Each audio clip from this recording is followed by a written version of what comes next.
Cancer treatment is prohibitively expensive. కారణం ఏంటండి? ఈ ఎక్విప్మెంట్ అంతా కూడా. ఇప్పుడు ఉదాహరణకి పెట్ సిటీ స్కాన్ మెషిన్ అన్నీ కూడా ఇంపోర్టెడే. ఇంపోర్ట్ చేసుకుని మనం కొన్నప్పుడు 27% కస్టమ్సే కట్టాలి. మొన్నటి వరకు 37%, ఈ మధ్య తగ్గించారు 1 year బ్యాక్. ఎంత ఉంటుంది సార్ ఒక పెట్ స్కాన్? మంచి డిజిటల్ పెట్స్ కానీ 18 crores అండి. 18 crores, అవునండి. పెట్ ఎంఆర్ఐ ఇంకో కొత్త పరికరం అందుబాటులోకి వచ్చింది. పెట్ ఎంఆర్ఐ విత్ పెట్ $5 million. అన్నిటికీ మళ్ళీ మన గవర్నమెంట్కి మనం కస్టమ్స్ కట్టాలి 27%. మొన్నటి వరకు 37%. ఇండియాలో తయారవుతున్నట్టయితే వాటిని కొనకుండా మీరు ఇంపోర్ట్ చేసుకుంటే కస్టమ్స్ కట్టమంటే న్యాయం. ఇండియాలో తయారవ్వకపోయినా ఇంపోర్ట్ చేసుకుంటే వాటి కూడా కస్టమ్స్ కట్టమంటాం అంత న్యాయం కాదేమో. ఎందుకంటే లోపలికి వస్తుంటే సార్ ఒక జనరల్ హాస్పిటల్ ఉన్నట్టు ఉంది మీ హాస్పిటల్ కూడా. అన్ని హాస్పిటల్స్ అలానే ఉన్నాయి, ఎస్పెషల్లీ ఆంకాలజీ డిపార్ట్మెంట్. లేదండి మాది కాదు, మీరు ఏ హాస్పిటల్ కానీ వెళ్ళండి, ఢిల్లీలో కానీ, బాంబేలో కానీ, హైదరాబాద్ కానీ అన్ని అలానే ఉన్నాయి. క్యాన్సర్ హాస్పిటల్స్ అన్ని అలానే ఉంటాయి. మీకు చిన్న ఇంట్రెస్టింగ్ థింగ్ చెప్తాను. నేను ఇండో అమెరికన్ క్యాన్సర్ హాస్పిటల్, ఇప్పుడు బసవతారక హాస్పిటల్, అప్పుడు నేను జాయిన్ అయిన రోజు అక్కడ జాయిన్ అయ్యాను 2002లో, అంటే కరెక్ట్గా 24 సంవత్సరాల క్రితం. అదొక్కటే ప్రైవేట్ క్యాన్సర్ హాస్పిటల్ ఆ రోజు. ఓకే, అంటే 2 decades బ్యాక్. 45 మందే పేషెంట్స్ రేడియోథెరపీ కౌచ్ మీద. హార్డ్లీ ఇన్ పేషెంట్స్ ఒక 12-13. అది ప్రైవేట్లో అదొక్కటే ప్రైవేట్లో కాదు, మొత్తం హైదరాబాద్ సిటీకి అదొక్కటే లైనర్ యాక్సిలరేటర్. ఓకే, అంటే అడ్వాన్స్డ్ రేడియేషన్ చికిత్సా పరికరం అదొక్కటే. ఇప్పుడు 45 ఉన్నాయి. ఏ మెషిన్ మీద ఖాళీ లేదు. 2 దశాబ్దాలలో నా కళ్ళ ముందు వచ్చిన మార్పు ఇది. క్యాన్సర్ ఇన్సిడెంట్స్ ర్యాపిడ్గా పెరిగిపోతుంది. కారణం ఏంటి? ఇదిగో మీరు చూపించినవే. లైఫ్ స్టైల్, తీసుకునే డయట్, లైఫ్ స్టైలు, మానసిక సంఘర్షణ, ఆందోళన, ప్రశాంతత లేకపోవటం. ఒకసారి క్లుప్తంగా చెప్పగలరా సార్? లైఫ్ స్టైల్ అన్నారు కాబట్టి డెఫినెట్గా ఈ పాడ్కాస్ట్ కొన్ని కోట్ల మంది చూస్తారు ఈరోజు. లైఫ్ స్టైల్ చేంజెస్ అంటే రూరల్ ఏరియాలో ఎస్పెషల్లీ వాళ్ళకి అర్థమయ్యే విధంగా, మెట్రోపాలిటన్ సిటీస్లో ఎట్లయినా తెలుగు అందరికి వచ్చు కాబట్టి, ఎలాంటి లైఫ్ స్టైల్ అంటే చెప్పి మీరు అన్నట్లుగా 45 మిషన్లలో ఒక్క మిషన్ కూడా ఖాళీ లేదు ఈరోజు. మార్నింగ్ స్టార్ట్ అయితే మిడ్ నైట్ వరకు, అసలు మిడ్ నైట్ గా ఏ హాస్పిటల్లో ఖాళీ లేదు. అట్లా అయిపోయింది. గవర్నమెంట్ హాస్పిటల్లో ఖాళీ లేదు, ప్రైవేట్ హాస్పిటల్లో ఖాళీ లేదు, ఎక్కడా లేదు, దేశంలో ఎక్కడా లేదు. How we will change our lifestyle? In spite of 70% of Indian districts do not have cancer hospitals. ఒక సౌత్ ఇండియాలోనేనండి క్యాన్సర్ హాస్పిటల్స్ ఎక్కువగా ఉంది, అన్ని చోట్ల ఈవెన్గా ఉంది. మీరు నార్త్కి వెళ్తే ఒక్కటి కూడా లేదు. ఉదాహరణకి మధ్యప్రదేశ్లో మహాకౌశల్ ఏరియా నుండి 18 districts ఒక్కటే క్యాన్సర్ హాస్పిటల్. జబల్పూర్లో, అవును, అన్ని చోట్ల అంతేనండి. చాలా తక్కువ నార్త్ ఇండియాలో. ఇప్పుడే కొత్త క్యాన్సర్ హాస్పిటల్ అక్కడ కూడా గవర్నమెంట్ చూస్తుంది. నేను లాస్ట్ ఇయర్ యూనియన్ గవర్నమెంట్ కూడా మిసెస్ సీతారామన్ గారు వారి బడ్జెట్లో 300 అవుట్ పేషెంట్ క్యాన్సర్ చికిత్సా కేంద్రాలను ఏర్పాటు చేయాలని ప్రతిపాదించారు. ఓకే, స్టేట్ గవర్నమెంట్స్ అన్నీ కూడా మోటివేట్ చేయాలి ఈ క్యాన్సర్ చికిత్సా కేంద్రాలను ఏర్పాటు చేయడానికని. సో బేసిక్గా రెగ్యులర్ లైఫ్ స్టైల్లో ఎలాంటి చేంజెస్ ఉంటే దీన్ని అసలు మనం అరికట్టచ్చు సార్? సార్, నా ఉద్దేశంలో మోస్ట్ ఇంపార్టెంట్ మనం తీసుకునే ఆహారం, ఓకే, మనం ఎక్స్పోజ్ అయ్యే ఎన్విరాన్మెంట్. ఓకే, ఉదాహరణకు మీరు అన్నారే గ్రామీణ ప్రాంతాల్లో మన ప్రజలు ఎలాంటి లైఫ్ స్టైల్ ఉంచుకోవాలి, అర్బన్ ఏరియాలో ఎలా ఉండాలి అనేది. గ్రామీణ ప్రాంతాల్లో ఇప్పటికీ కూడా క్యాన్సర్ ఇన్సిడెన్స్ చాలా తక్కువగా ఉందండి. అర్బన్ ఏరియాస్తో పోల్చినట్టయితే మన భారతదేశంలోని గ్రామీణ ప్రాంతాల్లో కొత్త క్యాన్సర్ కేసుల సంఖ్య పెద్దగా పెరగలేదు. అర్బన్ ఏరియాస్లో మాత్రం ర్యాపిడ్గా పెరిగిపోయింది. అంటే ఈ అర్బనైజేషన్ అనేది ఒక ముఖ్యమైన లైఫ్ స్టైల్ చేంజ్. మనం తీసుకునే ఆహారం, processed foods, red meat, frozen meat. మీరు చూస్తున్నారు కదా రోజు FSSAI ఏదో అంటారు, వాళ్ళు సర్వే చేస్తే అన్ని చోట్ల కూడా కల్తీ కలిగినవే ఉంటున్నాయి. రకరకాల క్రిమిసంహారక మందులు వాడుతున్నారు, రకరకాల ఫెర్టిలైజర్స్ వాడుతున్నారు, రకరకాల కలర్స్ వాడుతున్నారు. మీరు ఇప్పుడు ఆ చికెన్ మంచూరియా అన్నింటినీ కర్ణాటకలో బ్యాన్ చేశారు. అవునండి, బ్యాన్ చేశారు. మనం వాడే ఆఖరికి మనం తినే పీచు మిఠాయికి వేసే రంగుతో సహా, చిన్నప్పుడు తిన్నారు కదా స్కూల్ దగ్గర పీచు మిఠాయి, ఆ పీచు మిఠాయికి వేసే రంగుతో సహా అనేక రకరకాల ఆహార పదార్థాలని మనం ఇప్పుడు ఉదాహరణకి మన మ్యాంగోస్ని ప్రపంచంలో ఎవరు తీసుకోవట్లా.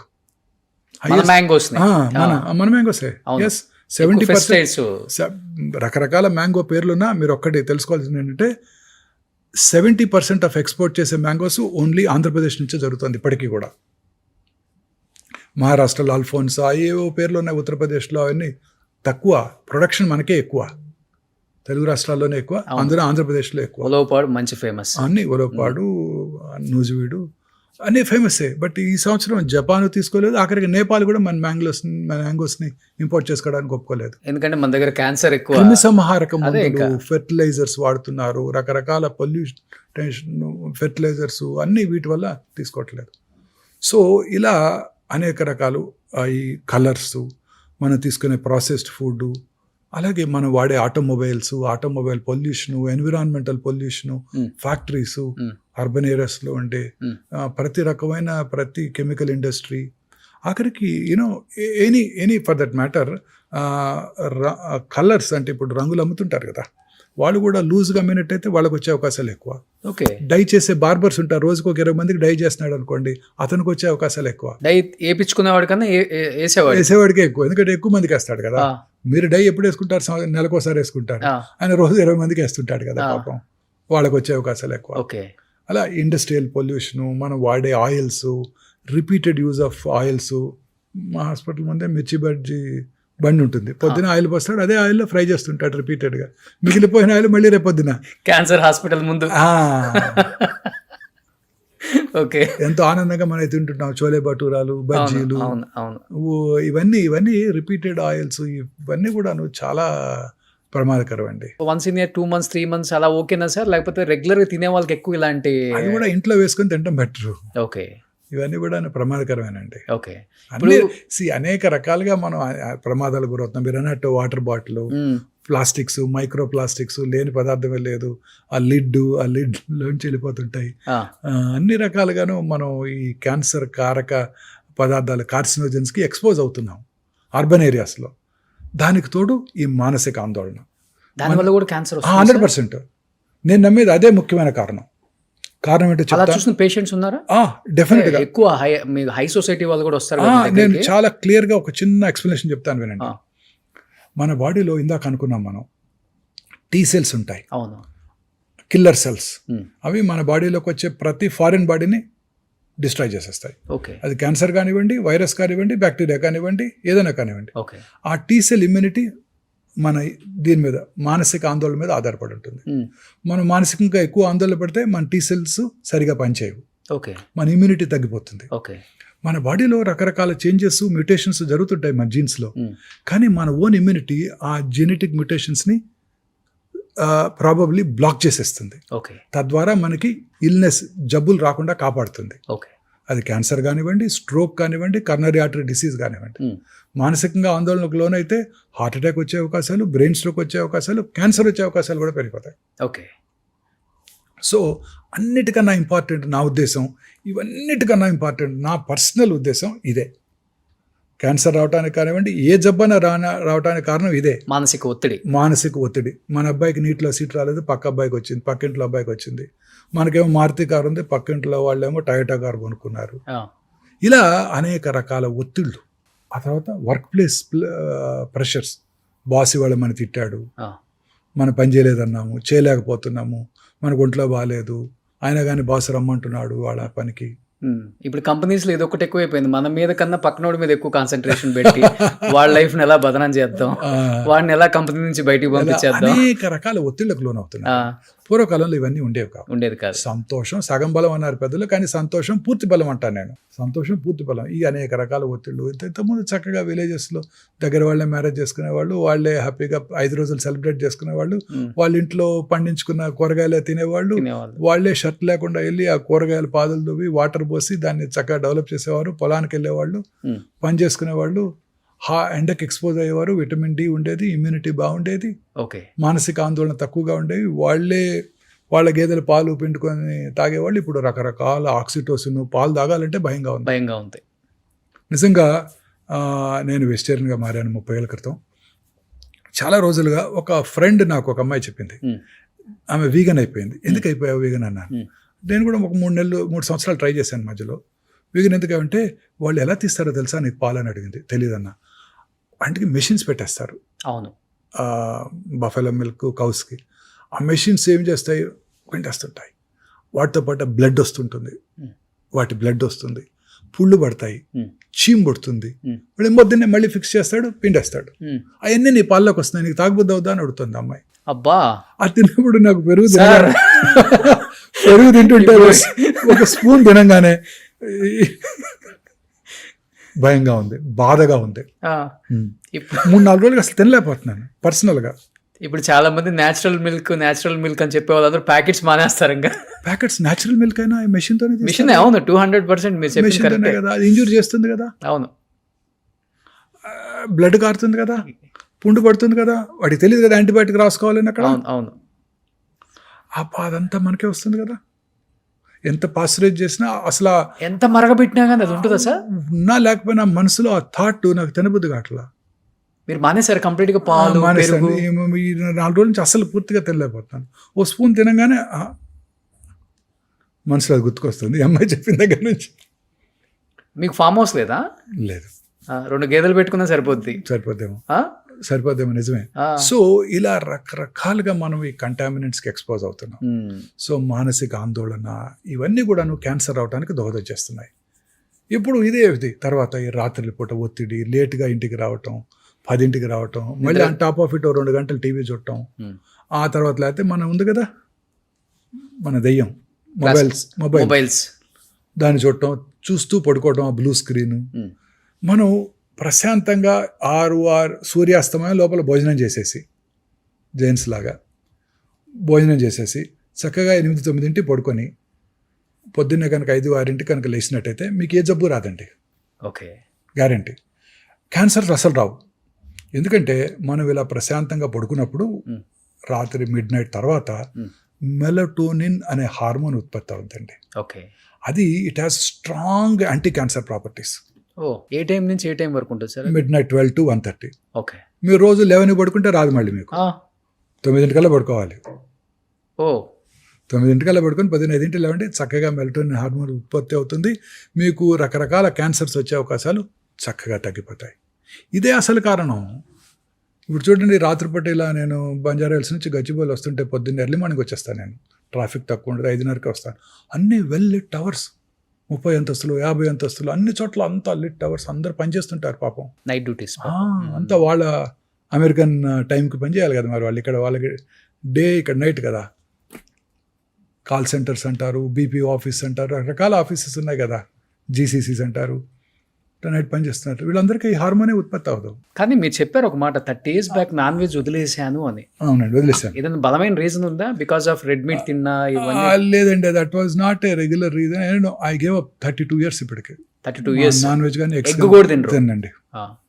I'm very happy. Plant based protein is the best protein.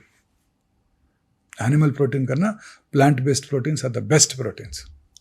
కానీ మీ డైలీ దినచర్యలో ఒక్క ప్లాస్టిక్ పదార్థం నుంచి, అంటే ఒక వస్తువు నుంచి కూడా ఏం తీసుకునే ఛాన్స్ లేదు. జనరల్గా అవాయిడ్ చేసి, ఎప్పుడు హాస్పిటల్లోనే ఉంటాను కదండి, మీలాగా తిరగాల్సిన అవసరం లేదు. ఓకే, సో ఆ బాధలు లేవు. మా దాన్ని తిరిగే వాళ్ళ కోసం చెప్పండి సార్. ఇప్పుడు లైఫ్, మన చిన్నప్పుడు మన ఊళ్ళలో మరచెం బండి ఉండేది తెలుసా? చిన్నపిల్లలు మీకు తెలియదు. అవును, మరచెం ఉంది. ఉందా? చూసారా ఎప్పుడైనా? షూర్. అలా స్క్రూ చేసి పట్టుకెళ్ళేవాళ్ళు, అలాంటిది పట్టుకెళ్ళాలి. వర్క్ ప్లేస్ క్యారీ చేయాలి. డెఫినెట్. రాగి మర్చంతో వాటర్ తాగండి. సో లక్కీగా నేను ఒక చోటే పని చేసుకుంటాను, నాకు అన్ని పక్కనే ఉంటాయి కాబట్టి నాకు అవసరం లేదు. బట్ మిగతా వాళ్ళు పని చేసుకునే వాళ్ళందరికీ అవసరమే కదా. ఇప్పుడు మనతో మీతో పాటు వచ్చారు మీ స్టూడియోకి, ఇక్కడికి అందరూ పాపం పొద్దున్న ఎప్పుడో బయలుదేరుతారు, వాటర్ తాగాలి, క్యారీ చేయలేరు, బైక్ మీద వస్తారు పాపం. ఇప్పుడు నేను వచ్చిన దగ్గర నుంచి ఒక 1 hour అయింది. మీ ఇక్కడంతా కూడా ఎక్కడ కూడా ఒక ప్లాస్టిక్, అంటే అంతా వాటర్ బాటిల్స్, గ్లాస్ సీసాలు అండ్ గ్లాసెస్ ఉన్నాయి. బ్లాక్ కాఫీ ఇచ్చారు, అది కూడా ఏదో some different type of. True. ఇప్పుడు హాస్పిటల్ క్యాంటీన్లో అంటే మనం మేనేజ్ చేయట్లేదు, ఎవరో చేస్తున్నారు. బట్ ఇప్పుడే కొన్ని ఇవాళే అనుకున్నాం, చాలా బాగున్నాయి. ప్లాస్టిక్ ప్లేట్స్ కూడా తీసేస్తున్నాం మీకు తొందరలో. కాస్ట్ పెరిగిపోతుంది, బట్ తప్పట్లేదు. కానీ మీరు ఫస్ట్ ఒకటి చెప్పారు సార్, డెఫినెట్గా లైఫ్ స్టైల్ అనేది చేంజ్ చేసుకోవాలి regarding the food style. But మీరు చెప్పినట్లుగానే ఇప్పుడున్న మీరు లైఫ్ స్టైల్, అంటే ఈ హైటెక్ సిటీ గచ్చిబౌలిలో ఉన్న కంపెనీస్, పిల్లలు టైంకి ఫుడ్ తినకపోతే గ్యాస్ట్రిక్ ఇష్యూస్ వస్తాయి, ఏదో ఉంటుంది కదా. బట్ డెఫినెట్గా తినాలి ఏదో ఒకటి. బట్ వాడే కంటైనర్స్ ఉంటాయి కదా, అవి నిజంగా అన్ని చోట్ల కూడా ప్లాస్టిక్ యూజ్ చేస్తారు. మా అబ్బాయి రోజు తెప్పిస్తాడు స్విగ్గీ నుంచి, జొమాటో నుంచి. మీ అబ్బాయి? అన్నీ ఉంటాయి, బ్లాక్ ప్లాస్టిక్ ఉంటాయి. వాళ్ళు వినరు కదా అన్నమాట. దానివల్ల ఎంత పర్సెంటేజ్ ఉంటుంది సార్? డెఫినెట్గా హాట్ ఫుడ్ అంతా దాంట్లో పెట్టినప్పుడు దాన్నే మైక్రోవేవ్లో పెట్టి వేడి చేస్తుంటారు. అవును మీకు 10 నిమిషాల్లో సర్వ్ చేయాలి, అవును 10 నిమిషాల్లో తెచ్చివ్వాలి, అవును 8 నిమిషాల్లో వచ్చేయాలి. అవును. రాకపోతే మళ్ళీ మీరు ఫైన్ వేస్తారు వాళ్ళకి. ఓకే అవన్నీ కార్సినోజెన్సే. మీరు తినే పిజ్జాలు, బర్గర్స్, సమోసాలు అన్నీ కార్సినోజెన్సే. మీరు ఆ తినే ఆయిల్, ఆ మైదా, చాలాసార్లు చెప్పాను మీకు ఇంతకుముందు 2-3 ఏళ్ళు అని చెప్పి. White maida, refined flour, okay white sugar, white salt, okay white light, okay అన్నీ కూడా డేంజరస్ ఏనండి. వైట్ లైట్ కూడా, వైట్ లైట్ కూడా, వైట్ రైస్ ఓకే అన్నీ డేంజరస్ ఏనండి. ఈ ముఖ్యంగా ప్రతి స్వీట్, మన సౌత్ ఇండియన్ స్వీట్ కానివ్వండి, నార్త్ ఇండియన్ స్వీట్ కానివ్వండి, చాలా తక్కువ 1-2 రకాలు తప్ప అన్ని మైదాతోనే చేస్తారు. ప్రతి పేస్ట్రీ మైదాతోనే చేస్తారు. అవును ప్రతి బేకరీ ఐటమ్ మైదాతో చేస్తారు. ఉమ్, ఆ బిస్కెట్స్ అండి, మీరు తినే కరాచీ బిస్కెట్స్ కానివ్వండి, చాలా హై హీట్లో దాన్ని వేడి చేసి ప్యూర్ షుగర్ మనకు వచ్చేస్తుంది. అవును అవి డేంజరస్. ప్యూర్ రోగం మన ఒంట్లో పంపించేస్తున్నారు కార్సినోజన్స్ అన్నిటిని. కానీ ఇప్పుడు వాటర్ విలేజెస్ లో ఇవన్నీ లేవు లక్కీగా. అవును ఈ పేస్ట్రీలు, పిజ్జాలు, బర్గర్లు ఇవన్నీ లేవు. వాళ్ళ అదృష్టవంతులు. సో ఇప్పుడు వాటర్ బాటిల్స్ కార్లో పెడతాం కదా సార్, కారు ఒక 1 అవర్ బయట ఎండకుంటుంది, మనం లోపలికి వచ్చి షూట్ చేస్తున్నాం అంటే లేకపోతే ఆఫీస్కి వెళ్ళి వస్తున్నాం. షూర్ ఆ 1 అవర్ లో ఆ వాటర్ అనేది కొంచెం ఆ బాటిల్లో వేడి ఉండొచ్చు, వేడి ఉంటుంది. లేకపోతే ఇంటికి ప్లాస్టిక్ వచ్చే మెల్ట్ అయ్యి నానో పార్టికల్స్ వాటర్ లోకి వస్తాయి. వాటర్ చక్కగా మనం ఇంజెస్ట్ చేస్తున్నాం. 2 థింగ్స్ అండి. మనం జీవితాంతం మీరు 2 వర్డ్స్ వినబోతున్నారండి. ఇంకా మీరు చాలా హెల్త్ టాక్స్ చేస్తుంటారు, 100 మంది డాక్టర్తో మీరు ఇంటర్వ్యూలు చేస్తుంటారు, మీకున్న ఎక్స్పీరియన్స్ ఉంది. ప్రతి డాక్టర్ ఇక మీ ఫ్యూచర్లో 2 వర్డ్స్ వాడబోతారండి. ఒకటి ఇన్ఫ్లమేషన్. దానికి తెలుగు వర్డ్ కరెక్ట్గా లేదు. దానికి తెలుగే మనమే చేసి వాపు అంటున్నాం, కానీ దానికి తెలుగు వర్డ్ కరెక్ట్గా లేదు. రెండోది గట్ మైక్రోబియం, అంటే మన పేగుల్లో ఉండే బ్యాక్టీరియా. ఓకే మన పేగుల్లో ఉండే బ్యాక్టీరియా కనుక సక్రమంగా ఉన్నట్టయితే మనకి అన్ని రకాల జబ్బులు వచ్చే అవకాశాలు తగ్గిపోతాయి. బ్రెయిన్ స్ట్రోక్ రాదు, కర్నరీ ఆర్టరీ డిసీజ్ రాదు, ఆర్థరైటిస్ రాదు, రొమటాయిడ్ ప్రాబ్లమ్స్ రావు, క్యాన్సర్ కూడా రాదు. ఓకే అంతటికి ఇదే కారణం, మనం తినేదే కారణం. రోజు ఇప్పుడు చాలా మంది ఎంఫసైజ్ చేస్తున్నారు ఫెర్మెంటెడ్ ఫుడ్స్. మన పాతకాలంలో మన పెద్దలంతా ఏం తినేవారు? Fermented foods. సమ్మర్ వచ్చిందంటే మా చిన్నప్పుడు మా అమ్మగారు కూడా రాత్రిపూట అన్నం తోడేసి పాలలో పొద్దున్నే ఉల్లిపాయ పెట్టి తినమనేవారు బ్రేక్ఫాస్ట్. నేను హైదరాబాద్ వచ్చిన కొత్తలో ఎర్లీ మార్నింగ్ సర్జరీలు చేసేవాడిని. పొద్దున్న 5 గంటలకు ఏదో ఒక నర్సింగ్ హోమ్కి వెళ్ళి సర్జరీ చేసేవాడిని. రాత్రిపూట అన్నం తోడేసుకొని పొద్దున్నే దాన్ని క్యారీ చేసుకుని వెళ్ళిపోయేవాడిని. సర్జరీ అయ్యాక 7:30-8 సర్జరీ అయ్యాక తినేసేసి 8 మన వర్క్ ప్లేస్కి వెళ్ళిపోయేవాళ్ళం. మళ్ళీ వెనక్కి రాలేం కదా ఇంటికి. హైదరాబాద్లో ఎక్కడ రాగలం? Okay okay so Mohan Vamshi garu మీరు చక్కగా సద్దన్నం అదే రాత్రి అన్నం తోడేసి పెట్టేది మా ఆవిడ. చక్కగా పాలేసి తోడేస్తే పొద్దున్నే పెరుగైపోయేది. ఓకే ఓ స్పూను కొంచెం లెమన్ పిక్లు వేసుకొని తినేవాళ్ళం. ఓకే తమిళనాడులో ఇది వెరీ ఫేమస్, తైరు సాదం అంటాం. అవును అక్కడ పెరిగా నేను 15 ఏళ్ళు. ఇప్పుడు మీరు ఒకటి చెప్పారు, ఫస్ట్ లైఫ్ స్టైల్లో చేంజెస్, ఇంకొకటి ఫుడ్ డెఫినెట్ గా ప్లాస్టిక్ లో ఆపలేము. Gut microwave. రెండో వర్డ్ ఇన్ఫ్లమేషన్. ఇది రకరకాల ఇన్ఫ్లమేటరీ సబ్స్టెన్సెస్. చాలా. ఇప్పుడు మీరు నాకు గుర్తుంది, నా చిన్నప్పుడు నేను కూడా రిఫైన్డ్ ఆయిల్ తీసుకుంటే అందులో ఫ్యాట్ తక్కువ ఉంటుంది, ఆ రిఫైన్డ్ ఆయిల్ వాడితే మనం హెల్తీగా ఉంటాం, మన హార్ట్ బాగుంటుందని అనేక రకాల అడ్వర్టైజ్మెంట్స్ మన చిన్నప్పటి నుంచి చూస్తాం. మీ చిన్నప్పుడు కూడా చూసారు ఇవన్నీ టీవీలో రోజు. Sunflower oil, refined sunflower oil clear గా ఉంటుంది ఆయిల్ చూపించేవాళ్ళు, కానీ అవన్నీ కూడా ఇన్ఫ్లమేషన్ కలిగిస్తాయి. బట్ ఎలాంటి ఆయిల్స్ వాడితే మంచిది అంటారు? మన ఇప్పుడు చెప్తున్నారు కదా మన కార్డియాలజిస్ట్ గానుగ నూనె. ఓకే ఇప్పుడు ఏమంటారు దాన్ని, అన్ని రకరకాల కోల్డ్ ప్రెస్డ్ ఆయిల్స్ అని అడ్వర్టైజ్మెంట్ చేస్తున్నారే గూగుల్లో రోజు. అది they don't cause inflammation. Inflammatory substances ప్రతి మనం తినే ఆహారం అంతా కూడా ఇన్ఫ్లమేషనే. నాకు ఇంకా గుర్తుంది, ఒక 10 ఏళ్ల క్రితం ఒక లెక్చర్కి వెళ్ళాను. నేను లెక్చర్ ఇవ్వడానికి వెళ్ళాను అమలాపురం. వెళ్తే అక్కడ ఒక పీడియాట్రిషియన్ ఆయిల్స్ గురించి ఆయన లెక్చర్ ఇస్తూ కెనాలో ఆయిల్ వాడండి అని చెప్పారు. ఓకే అందులో అంతా కూడా omega-3 ఫ్యాటీ యాసిడ్స్ ఉంటాయి, they are very useful for you అన్నాడు. ఇంకొక 3 ఏళ్ళ తర్వాత చూస్తే canola oil is a poison అన్నారు. ఏంటంటే అది purely refined oil, okay inflammation కలిగిస్తుంది. సో మనం ఎప్పుడైతే నేచర్తో ఫైట్ చేస్తున్నామో, నేచర్ ఏంటి చక్కగా మంచి ఆయిల్స్ ఇస్తుంది, మనం దాన్ని రిఫైన్ చేసి తీసుకుంటున్నాం, అది పాయిజన్. నేచర్తో ఫైట్ చేస్తున్నాం, మన బాడీని మనం ఫైట్ చేస్తాం నేచర్తో. పొద్దున్నే ఎండకి ఎక్స్పోజ్ అవ్వాలి, పొద్దున్నే లేవాలి. పొద్దున్నే 10 గంటల లేవటం కాదు, పొద్దున్నే లేవాలి. ఎర్లీ మార్నింగ్ 6 గంటలకు లేస్తాను సార్. నేను కరెక్ట్గా ఎవ్రీడే మార్నింగ్ 5కి లేస్తాను. 6 గంటలకు లేచి 7 కిలోమీటర్లు వాక్ చేస్తాను. వెరీ గుడ్, మంచిది. పొద్దున్న లేచి సూర్య నమస్కారాలు చేయండి. అలాంటి సూర్య నమస్కారాలు అంటే ఏమిటి? Exposing your self to sunlight. మన పెద్దలు ఏది చేసినా మన మంచి కోసమే చేశారు. గాయత్రి మంత్రం చదవమన్నారు పొద్దున్నే సూర్యుని చూస్తూ. ఎందుకు? అలా అన్న ఎక్స్పోజ్ అవుతామని. మంత్రం అనేది ఏది కాదు, అందులో మంత్రం అంతా కూడా ఇదే ఉంటుంది. ఆ మంత్రం యొక్క అర్థం కూడా అదే. బట్ బాడీ ఇచ్చే సిగ్నల్ ఏంటి సార్? క్యాన్సర్ వచ్చింది నీకు అనే దానికి సిగ్నల్ ఏమిస్తుంది అసలు బాడీ? బేసికలీ వచ్చిన లొకేషన్ బట్టి మారిపోతుంటుంది. ఉదాహరణ కొన్ని రకాల క్యాన్సర్స్ సిమ్టమ్సే ఉండవు. Let's silent killers, ovarian cancer ఏమి సిమ్టమ్స్ ఉండవు. పొట్టలో పెరుగుతుంటుంది, సిమ్టమే కలగదు. బాగా ఉబ్బిపోయి వచ్చినాకే డాక్టర్ దగ్గరికి వస్తుంటారు. లావు అవుతున్నాను, కొంతమంది ఎక్సర్సైజ్ కూడా చేస్తుంటారు, పొట్ట పెరుగుతుందని, లోపల క్యాన్సర్ ఉందని తెలియదు. సో చాలా సార్లు ఇది ఎసిమ్టమాటిక్. కానీ మన బాడీలో ఎక్కడైనా మానని పుండు ఉందనుకోండి, నాలుగు మీద కానివ్వండి, ఎక్కడైనా ముక్కులో కానివ్వండి, ఎక్కడైనా కానీ మానని పుండు చిన్నదైనా ఏ పుండు వచ్చినా తగ్గిపోవాలి. కొన్నాళ్ళలో 5-6 రోజుల్లో తగ్గిపోవాలి. తగ్గకుండా అలానే పెరుగుతోంది, నొప్పి లేదు అంటే ప్రమాదకరం. పెరుగుతున్న గడ్డ ఎక్కడైనా కానీ, సాఫ్ట్ టిష్యూ ట్యూమరు, పొట్ట ఇక్కడ కానీ, బ్రెస్ట్లో కానీ, ఎక్కడైనా కానీ పెరుగుతున్న గడ్డ క్రమం తప్పకుండా పెరుగుతోంది. సైజ్ అలానే ఉంటే డేంజర్ కాకపోవచ్చు. సో మీరు చెప్పినట్లుగా చిన్న చిన్న పుండు ఎక్కడన్నా ఉండి యాంటీబయాటిక్ వేసుకొని తగ్గితే ఓకే, తగ్గకపోయిందంటే డాక్టర్ దగ్గరికి వెళ్ళి చూపించుకోవాలి. ఓకే, సో ఇది సిగ్నల్. అలా రకరకాల క్యాన్సర్స్కి రకరకాల సింప్టమ్స్ ఉంటాయి. ఉదాహరణకి గ్యాస్ట్రిక్ క్యాన్సర్, తినబుద్ధి కాదు, డైనింగ్ టేబుల్ దగ్గరికి వెళ్తారు, వెనక్కి తిరిగి వస్తారు. రోజు పొద్దున్నే మీరు 4 ఇడ్లీలు తింటున్నారు, 2 ఇడ్లీలు తినగానే పొట్ట ఫుల్ అయినట్టు ఉంటుంది. అది అర్లీ గాస్ట్రిక్ క్యాన్సర్కి సిగ్నల్ కావచ్చు. ఓకే, బట్ సార్ ఇప్పుడు స్క్రీనింగ్ చాలా ఇంపార్టెంట్. ఏ ఏజ్లో స్క్రీనింగ్ చేయించుకుంటే మంచిది సార్? అండ్ ఆడవాళ్ళు చేయించుకోవాల్సిన టెస్ట్లు ఏంటి, మగవాళ్ళు చేయించుకోవాల్సిన క్యాన్సర్ టెస్ట్లు ఏంటి? అసలు క్వైట్ కాంట్రవర్షియల్ ఇది స్క్రీనింగ్ అనేది. స్క్రీనింగ్ వల్ల డెఫినెట్లీ బెనిఫిషియల్గా ఉంటుంది. ఉదాహరణకు మగవాళ్ళలో జనరల్గా 50 ఏళ్ళు వచ్చాక PSA అనే ఒక సింపుల్ బ్లడ్ టెస్ట్ చేయించుకుంటే మనం ప్రాస్టేట్ క్యాన్సర్ని గుర్తించగలుగుతాం. ఓకే, అంతే తప్ప మిగతా క్యాన్సర్స్ని గుర్తించడానికి మనకి మార్గాలు లేవు. మొన్న మధ్యనే మిస్టర్ బిల్ గేట్స్ మన జెరోదా CEO నిఖిల్ కామత్తో ఒక ఇంటర్వ్యూ చేశారు, పాడ్కాస్ట్ చేశారు. ఆయన నిఖిల్ కామత్ గారు ఎలాన్ మస్క్తో చేశారు, మిస్టర్ మోడీ గారితో కూడా చేశారు. చూశారు కదా. ఈ బిల్ గేట్స్ అని ఒక క్వశ్చన్ అడిగారు, మీ ఆరోగ్యాన్ని ఎలా కాపాడుకుంటావు, మా యంగ్ ఆంటర్ప్రినర్స్కి నువ్వేం సలహా ఇస్తావని. ఆయన ఒకటి చెప్పాడు, నేను రెగ్యులర్గా చెక్ చేసుకుంటాను, స్క్రీనింగ్ చేసుకుంటాను, దానివల్ల నష్టం లేదు. రెగ్యులర్గా వైటమిన్స్ తీసుకుంటాను, దానివల్ల కూడా డౌన్ సైడ్ లేదు అసలు.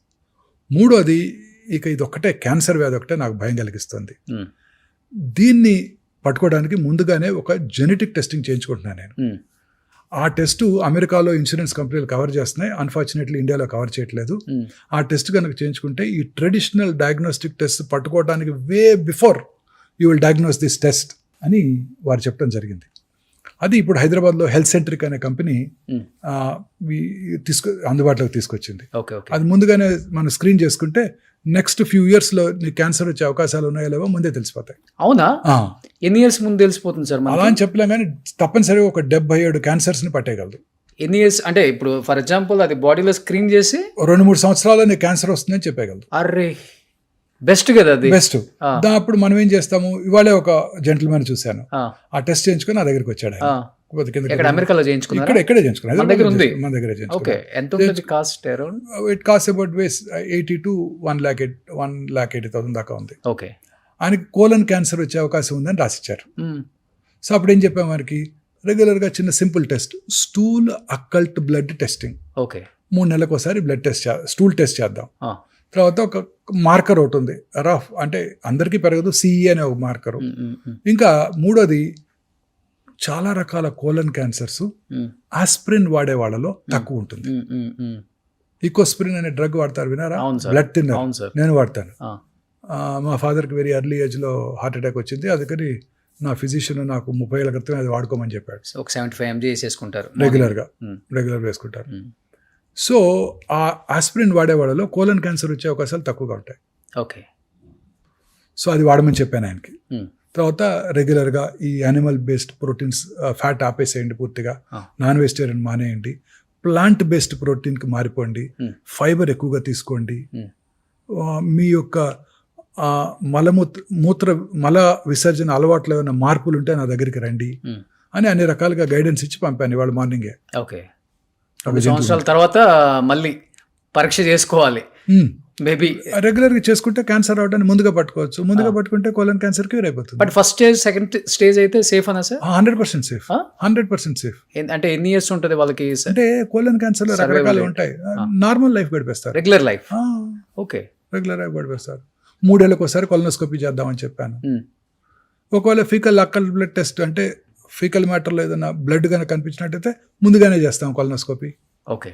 అలా రకరకాలుగా మనం టెస్టులు చేసుకోవచ్చు. మనకి 4th స్టేజ్కి వచ్చి మళ్ళీ ఇప్పుడు regular as usual life style lead చేస్తున్న వాళ్ళు మీ పేషెంట్స్ ఎవరైనా ఉన్నారా? కొన్ని రకాల 4th స్టేజ్ క్యాన్సర్స్ క్యూర్ అయిపోతాయండి. ఆ. ఉదాహరణకు మీరు విన్న famous person Lance Armstrong cyclist, అవును sir. Testicular cancer with brain mets, అవును ఇప్పటికీ బ్రతికే ఉన్నారు. Hmm. వరల్డ్ సైక్లింగ్ ఛాంపియన్షిప్ 6 సంవత్సరాలు గెలిచాడు ఆయన. అవును. సో రకరకాల క్యాన్సర్స్ కొన్ని లేట్ స్టేజ్లో కూడా బతికేస్తారు, Hmm. కొన్ని రకాల క్యాన్సర్స్ ఎర్లీ స్టేజ్లో కూడా కష్టంగా ఉంటాయి. ఓకే. సో ఇప్పుడు బట్ చాలా రకాల క్యాన్సర్స్ కూడా 4th స్టేజ్లో కూడా ఈ టార్గెటెడ్ థెరపీస్, ఇమ్యూనోథెరపీస్తో చాలా కాలం బతికేస్తున్నారు. ఓకే. కాకపోతే ఇందాక మనం డిస్కస్ చేసినట్టు they are prohibitively expensive. Targeted therapy కూడా చాలా పెద్ద ప్రాసెస్ చెప్పాలంటే, అందరికి అర్థమయ్యేటట్టు మనం నెక్స్ట్ ఎపిసోడ్లో కూడా మాట్లాడదాం సార్. బట్ ఇప్పుడు చిన్న పిల్లలకు కూడా క్యాన్సర్ ఎక్కువైపోయింది సార్, 1 or 2 years. అలాంటి వాళ్ళని ట్రీట్ చేస్తున్నప్పుడు యాజ్ ఎ డాక్టర్గా పక్కన పెడితే యాజ్ ఎ ఫాదర్, మీరు కూడా గ్రాండ్ ఫాదర్, ఏమనిపిస్తుంటుంది? ఏడ్చిన సందర్భాలు ఉన్నాయా మీ లైఫ్లో? అయ్యా డెఫినెట్లీ అండి, పిల్లల్ని చూసినప్పుడు డెఫినెట్గా. మిగతా డిసీజెస్కి క్యాన్సర్కి కొంచెం తేడా ఉందండి. మిగతా డిసీజ్ మీరు కోలిసిస్టేట్ మీకు ఆపరేట్ చేస్తే మళ్ళీ మీకు కనపడ్డావు. కర్నరీ బైపాస్ చేసామనుకోండి, ఆ పేషెంట్ మళ్ళీ మీ దగ్గరికి రాడు. ఇంటి దగ్గర ఉన్న కార్డియాలజిస్ట్ చూపించుకుంటూ ఉంటాడు, లేకపోతే తన కార్డియాలజిస్ట్ చూపించుకుంటుంటాడు. మా డిసీజ్ అలా కాదు, మాతో పాటే ఉంటారు, వస్తూనే ఉంటారు పాపం. క్యాన్సర్తో ప్రాబ్లం ఏంటంటే ట్రీట్మెంట్ ప్రొలాంగ్డే, కానీ ట్రీట్మెంట్ కన్నా ఫాలో అప్ మోర్ ఇంపార్టెంట్. ప్రతి పేషెంట్ కూడా రెగ్యులర్గా చెకప్కి రావాలి. ఎందుకు? కొత్త క్యాన్సర్స్ వచ్చే అవకాశాలు ఎక్కువ ఉంటాయి.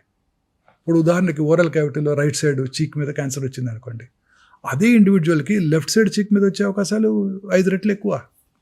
ఓకే. ఏవైతే కారణాలు ఇక్కడ క్యాన్సర్ కలిగించాయో ఆ కారణాలు ఇక్కడ కూడా పనిచేస్తున్నాయిగా. సో పేషెంట్స్ పాత క్యాన్సర్ తిరిగి రావటం మాట అటుంచండి, కొత్తది రావటాన్ని కూడా పట్టుకోవాలిగా. ఛాన్స్ ఉందా సార్? ఉంటుంది. అదే పేషెంట్కి ఇదే ఉదాహరణ చెప్తాను నేను. మీ ఏ ఊరి నుంచి వచ్చారని అడుగుతారు. రామగుండం అని అనుకోండి. రామగుండం దేని ఫేమస్? బొగ్గు.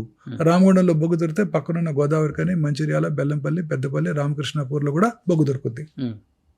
అంతే, ఒక చోట వస్తే ఇక్కడ కూడా వస్తుంటుంది. ఇట్లా చూపిస్తాను. రామగుండంలో బొగ్గు దొరికితే బెల్లంపల్లి, మంచిర్యాల, పెద్దపల్లి, గోదావరి కల్లో కూడా బొగ్గు దొరుకుద్ది. సో ఇక్కడ వచ్చే అవకాశాలు ఉంటాయి. ఎందుకంటే బొగ్గుల మీద కూడా చికెన్ బాగా డీప్ ఫ్రై చేసి తినే వాళ్ళు కూడా ఉన్నారు కదా ఇప్పుడు. అంటే జస్ట్ ఉదాహరణ. ఇంకో ఎక్కడ ఏ ఏరియా లేకపోతే ఇక్కడ మీ ఇంట్లో బోర్ వేస్తే వాటర్ పడింది అనుకో, పక్కింట్లో పడుతుంది, ఆపోజిట్ ఇంట్లో పడుతుంది, ఎదురింట్లో కూడా పడుతుంది, పక్క బజార్లో కూడా పడుతుంది. అంతే కదా ఆ ఏరియా అంతా. సో అందుకని రెగ్యులర్గా చెకప్కి రావాలి. So follow up is very important. అందువల్ల మాకు బాగా దగ్గర అవుతారు మా పేషెంట్స్. అవును, ప్రతి పేషెంట్ నాకు గుర్తుంటారు, వాళ్ళ పిల్లలు కూడా గుర్తుంటారు. అన్ని రకాల హాస్పిటల్స్ అన్నీ గుర్తుపెట్టుకో తెలియదు కానీ ఒమేగా హాస్పిటల్ని గుర్తుపెట్టుకుంటారు, ఒమేగా మోహన్ వంశీ గారిని కూడా గుర్తుపెట్టుకుంటారు. ఎస్పెషల్లీ ఆంకాలజీ క్యాన్సర్ అంటేనే గుర్తొచ్చే పేరు హైదరాబాద్లో, తెలంగాణ, ఆంధ్రప్రదేశ్లో మోహన్ వంశీ గారు. థ్యాంక్స్ అండి. ఎందుకంటే అంత దగ్గరయ్యారు పేషెంట్స్ మీకు. అంటే మాకు ఏదైనా వస్తే ఆయన దగ్గరికి వెళ్ళిపోతే మాకు క్యూర్ అవుతుంది, ఇంకా కొన్ని సంవత్సరాలు సర్వైవల్ అవ్వచ్చు, హోప్ ఉంది మా బతుకు మీద, డబ్బులు పోయినా పర్వాలేదు, ఆయన అయితే బెస్ట్ అని first choice, second choice, third choice, ఇన్ని ఒపీనియన్స్ ఉండవు, ఒకటే ఒపీనియన్ మోహన్ వంశీ గారు. థ్యాంక్స్. గ్రేట్ కదా అది. ఎంతమందికి వస్తుంది? కొన్ని కోట్లల్లో ఒకరికి మీకు వచ్చింది. బట్ ఎన్నో ప్రాణాలు నిలబెట్టారు, ఎంతోమందిని తెలియక స్టేజ్ దాటిపోయి మీ చేతుల్లో చనిపోయిన పేషెంట్స్ కూడా ఎంతోమంది ఉంటారు. కానీ అత్యంత డేంజర్ క్యాన్సర్ ఏంటి సార్? లాస్ట్ అండ్ ఫైనల్గా చెప్పండి, ఎన్ని రకాల క్యాన్సర్స్ ఉన్నాయి ఓవరాల్గా? అంటే మెయిన్లీ క్యాన్సర్స్ ఆర్ 2 types అండి. Carcinoma, sarcoma. కార్సినోమాస్ అంటే ఎపిథీలియల్ టిష్యూలో వచ్చేవి, సార్కోమాస్ అంటే సాఫ్ట్ టిష్యూలో వచ్చేవి. ఇవి కాక మూడోది హిమటలాజికల్ అంటే బ్లడ్ క్యాన్సర్స్. బ్లడ్ క్యాన్సర్స్ కొంతవరకు డేంజరస్గానే ఉంటాయి, ఎస్పెషల్లీ అడల్ట్స్లో వచ్చేవి. పిల్లల్లో వచ్చే బ్లడ్ క్యాన్సర్స్ క్యూర్ అవుతాయి. ఇక బ్రెయిన్ ట్యూమర్స్ జనరల్గా హై గ్రేడ్ ట్యూమర్స్ ఎక్కువ కాలం సర్వైవ్ అవ్వరు. కొన్ని రకాల బ్లడ్ క్యాన్సర్స్ కూడా సర్వైవ్ అయ్యే అవకాశాలు తక్కువ ఉంటాయి. బట్ ఇప్పుడు కొత్త మెడిసిన్స్ చాలా వస్తున్నాయండి. ప్రాబ్లీ ఐఎమ్ షూర్ ఇంకో 10 yearsలో మనం ఈ క్యాన్సర్కి ముందు కనుక్కుంటారేమో మన సైంటిస్టులు అనిపిస్తుంది. క్యాన్సర్ జయించవచ్చు ఒక టాబ్లెట్తో. టాబ్లెట్స్ కానివ్వండి, ఇంజెక్షన్స్ కానివ్వండి, ఇమ్యూనోథెరపీ కానివ్వండి. నా ఉద్దేశం ఇంతకుముందు నేను నా లైఫ్ టైంలో చూడలేనేమో అనుకునేవాడిని. ఇప్పుడు lot of research is underway and ఖచ్చితంగా నేను నా ఉద్దేశం 10 yearsలో మనం దీన్ని కాంకర్ చేసేస్తామండి. 3 decades మీరే చాలా చేంజెస్ చూశారు కదా. ఇంకా మాక్సిమం 10 years అండి. Will be able to conquer. ఒక డికేడ్లో కాంకర్ చేస్తారు సైంటిస్టులు అనగా. సో లాస్ట్ అండ్ ఫైనల్గా ఈ పాడ్కాస్ట్ చూసే కొన్ని కోట్ల మందికి ఏం చెప్పాలనుకుంటున్నారు? రెగ్యులర్గా ఆకుకూరలు, ఫ్రెష్ ఫ్రూట్స్, వెజిటబుల్స్ ఎక్కువగా తీసుకుంటూ, యానిమల్ ఫుడ్కి దూరంగా ఉంటూ, అలాగే దురలవాట్లకి స్మోకింగ్, ఆల్కహాల్ లాంటివి కూడా దూరంగా ఉంటూ, రెగ్యులర్గా ఎక్సర్సైజ్ చేస్తూ, లీన్ బాడీ మాస్ మెయింటైన్ చేస్తూ, మానసికంగా ఆందోళన లేకుండా ఉన్నట్టయితే క్యాన్సర్ని ఖచ్చితంగా జయించవచ్చు. సో ఫైనల్గా సార్ లాగా ఉంటే అన్ని జయించవచ్చు మనం కూడా. సో 33 years బ్యాక్ ఆయన ప్రాక్టీస్ స్టార్ట్ చేసిన 33 years అబ్బాయిలాగే ఉన్నారు. So thanks for the complement. Thank you so much sir. So second ఎపిసోడ్లో ఇంకా చాలా విశేషాలు తెలుసుకున్నాం. Thank you so much. Thanks అండి.